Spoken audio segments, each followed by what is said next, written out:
ये कथाएं पूरी तरह से कल्पना पर आधारित है।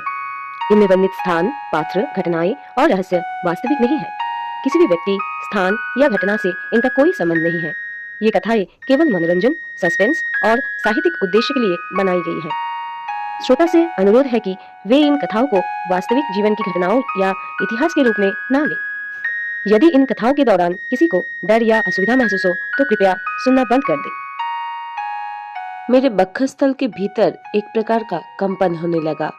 वो उत्तेजना भय की थी या आनंद की अथवा जिज्ञासा की, ये मैं ठीक ठीक नहीं कह सकता। मन हुआ कि ध्यान से देखूं, किंतु सामने देखने योग्य कुछ भी नहीं था।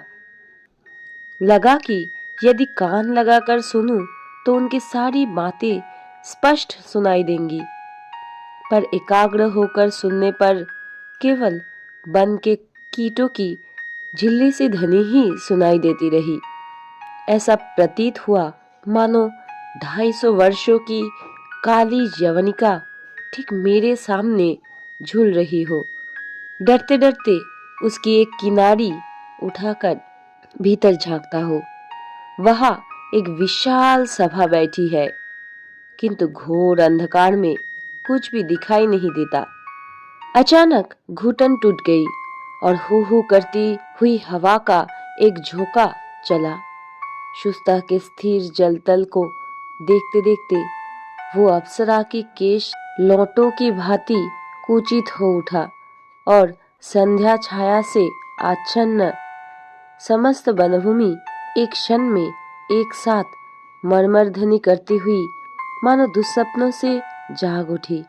सपना कहो या सत्य, 250 वर्षों के अतीत क्षेत्र से प्रतिफलित होकर मेरे सामने जो एक अदृश्य मरीचिका अवतरित हुई थी, वो पल भर में अंतर्धान हो गई। जो मायामैया मेरे शरीर के ऊपर से देहहीन तीव्र पगों से शब्दहीन ऊंचे कलहास्य के साथ दौड़ती हुई शुष्ता के जल पर जाकर कूद पड़ी थी, वे सिक्त वस्त्रों से जल निचोड़ती हुई मेरे पास से लौटकर नहीं आई। जैसे वायु गंध को उड़ा ले जाती है, वैसे ही वसंत की एक सांझ में वे उड़ती हुई चली गई। तब मुझे बड़ी आशंका हुई कि कहीं ऐसा ना हो कि अचानक इस निर्जनता को पाकर कविता देवी मेरे कंधे पर आ बैठी हो। मैं तो बेचारा कपास का महसूल वसूल करके मेहनत मजूरी से पेट पालता हूँ। ये सर्वनाशिनी इस बार शायद मेरा सिर काटने आ गई हो। सोचा ठीक से भोजन करना चाहिए, खाली पेट ही सब प्रकार के लाइलाज रोग आ घेरते हैं। मैंने अपने रसोइये को बुलाकर घी में पकी मसालों की सुगंध से भरपूर विधिवत मुगलई भोजन बनाने का आदेश दिया। अगली सुबह सारा प्रसंग मुझे परम हास्यास्पद लगा। प्रसन्न मन से साहेबों की तरह 16 टोपी पहनकर अपने हाथों से गाड़ी हाँकते हुए गड़गड़ाहट की आवाज के साथ अपने जांच काम पर निकल पड़ा। उस दिन त्रैमासिक रिपोर्ट लिखने का दिन था, इसलिए देर से घर लौटने का विचार था, किंतु संध्या होते ही मुझे घर की ओर कोई खींचने लगा। कौन खींच रहा था ये मैं नहीं कह सकता, पर लगा कि अब और देर करना ठीक नहीं। लगा सब लोग बैठे हैं, रिपोर्ट अधूरी छोड़कर सिर पर 16 टोपी रखे इस संध्याधूसर वृक्ष छाया से घिरे निर्जन पथ को रथ चक्र की ध्वनि से चौंकाता हुआ मैं उस अंधकारमय पर्वत सीमा से लगे निस्तब्ध विशाल प्रासाद में जाकर पहुंचा। सीढ़ियों के ऊपर सामने का कक्ष अत्यंत विशाल है। बड़ी बड़ी 3 पंक्तियों में खड़े स्तंभों पर कलाकारी से जड़े मेहराबों के सहारे विस्तृत छत टिकी हुई है। ये विराट कक्ष अपनी अपार रिक्तता से दिन रात गूंजता रहता है। उस दिन संध्या से पहले तक दीपक नहीं जलाए गए थे।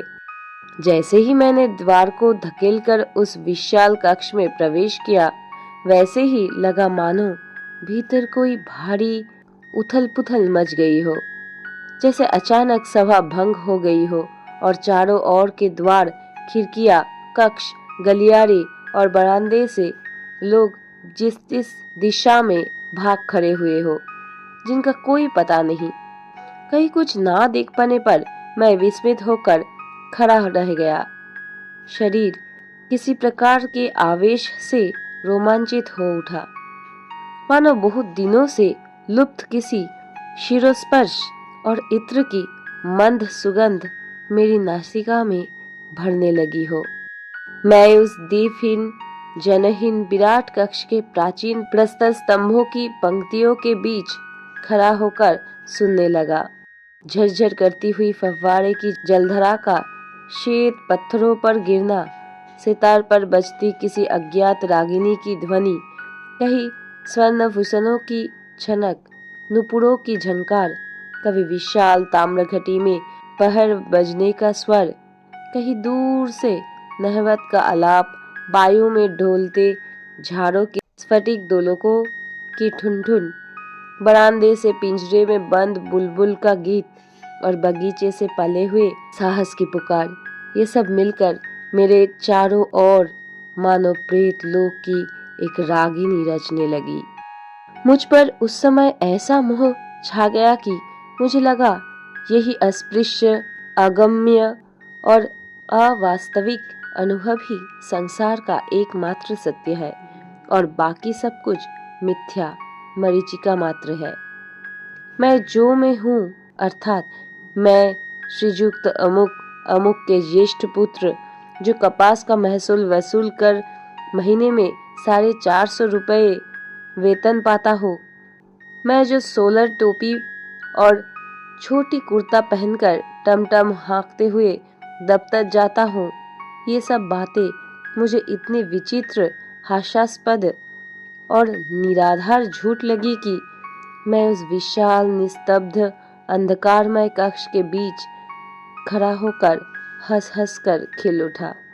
तभी मेरा मुसलमान नौकर प्रज्वलित केरोसिन लंप हाथ में लेकर कमरे में प्रवेश कर गया। उसने मुझे पागल समझा या नहीं, ये मुझे नहीं पता, पर तुरंत मुझे याद आया कि मैं वास्तव में अमुक चंद्र का ज्येष्ठ पुत्र श्रीयुक्त अमुकनाथ ही हूँ। ये भी सोच आया कि संसार के भीतर या बाहर कहीं निराकार फव्वारे निरंतर प्रवाहित होते रहते हैं और अदृश्य उंगलियों के स्पर्श से किसी मायावी सितार पर अनंत रागिनियां गूंजती रहती है या नहीं, ये तो हमारे महाकवि और कवि श्रेष्ठ ही बता सकते हैं। लेकिन ये निश्चित सत्य है कि मैं वरीच के हाट में कपास का महसूल वसूल करता हूँ और महीने में 450 रुपये वेतन पाता हूँ। तब अपने पूर्व क्षण के उस विचित्र मोह को याद करते हुए मैं केरोसिन प्रकाशित कैंप टेबल के पास बैठा, अखबार उठाया और कौतूहलपूर्ण हंसी में खिल उठा। आप सुन रहे थे कहानी खुदित पाषाण पार्ट 2, लेखक रविंद्रनाथ टैगोर।